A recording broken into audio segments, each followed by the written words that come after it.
Selama ini kami yang mengajari Sultan tentang kehidupan, tapi sejak kasus ini Sultanlah yang mengajari kami bagaimana tentang hidup ini. Gara-gara kabel fiber optik yang menjuntai di Jalan Pangeran Antasari, Jakarta Selatan, Sultan Rifat Al-Fatih mengalami kecelakaan dan sudah 7 bulan tidak dapat hidup normal. Kamis 5 Januari 2023 jam setengah 11 malam adalah awal Allah memberikan satu ujian dan pelajaran kepada keluarga kami. Istighfar ya, merem boleh. Istighfar dalam hati, sholawat. Begitu saya sampai di UGD Rumah Sakit Fatmawati, kondisi anak saya sudah terbujur, tidak sadar, dan terus-menerus dari mulutnya mengeluarkan darah. Akibat dari kecelakaan tersebut, kondisi anak saya remuk pada bagian leher dan tenggorokannya, dan dia sampai putus saluran makan dan saluran bernafasnya. Bagi orang tua, melihat anak saya pada saat itu hati saya sedih, hancur, dan syok. Namun semua kami pasrahkan kepada Allah, dan dari situlah kami belajar untuk ikhlas. Tidak sampai di situ ujian dari Allah ini. Ternyata Allah ingin memberikan satu ujian tambahan buat kami, yaitu anak saya harus dipasang selang di bagian perut untuk makan karena di area hidung ini sudah tertutup. Sampai pada satu kesempatan dokter Rumah Sakit Fatmawati memberikan satu rekomendasi dan rujukan untuk dilanjutkan perawatan rawat jalannya anak saya di Rumah Sakit RSCM.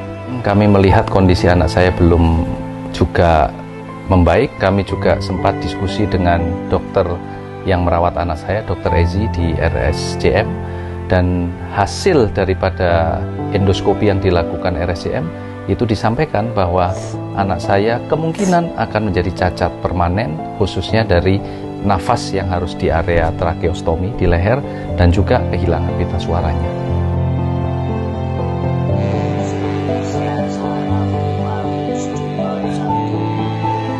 Oke, dokter pun merekomendasikan anak saya untuk diobati di Perancis.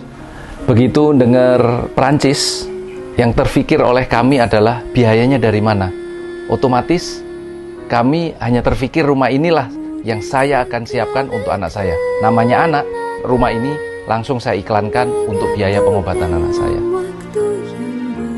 Pemilik kabel yang sudah berjanji kepada kami untuk bertanggung jawab, nyatanya sampai saat ini belum ada sama sekali. Yang ada malah jadi viral saat ini. Dan juga merasa bersalah, ayah sama kita sendiri kan udah punya kegiatannya masing-masing. Tambah lagi harus merawat rumah saya. Saya benar-benar merasa terharu karena ayah dan bunda benar-benar berperhatian itu kepada saya. Di tengah kebingungan dan keputusasaan kami, tiba-tiba satu mukjizat datang.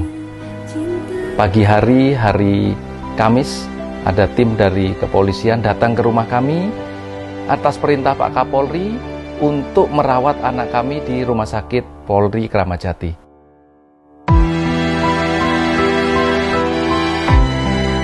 Waktu itu Pak Kapusdokes sampaikan langsung kepada saya, tenang Pak, dibagi 3. Saya pun kaget. Ternyata yang dimaksud bagi 3 itu adalah kami, keluarga, fokus mendampingi Sultan dalam perawatan, sementara untuk medis, pengobatan, itu tim dokter yang nanti akan ditunjuk oleh Pak Kapolri, dan satu lagi untuk biaya, ini semua Pak Kapolri yang akan menanggung 100%. Alhamdulillah, ya Allah, ini luar biasa mujizat. Ya, sesuai dengan namanya anak saya Sultan, ternyata diberikan satu servis dan pelayanan yang luar biasa di Rumah Sakit Polri, sampai dengan proses tindakan dan juga operasi pengangkatan pita suaranya.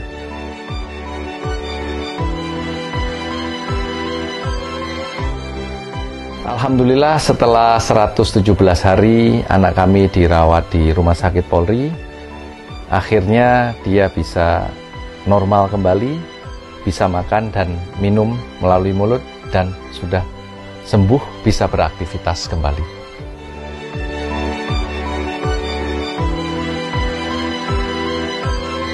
Saya di sini ingin mengucapkan terima kasih banyak kepada seluruh pihak, terutama kepada Bapak Kapolri Jenderal Polisi Listio Sigit Prabowo atas kebaikan hatinya karena sudah mau membantu saya dari segi kesehatan sehingga saya bisa kembali ke kondisi terbaik saya selama ini.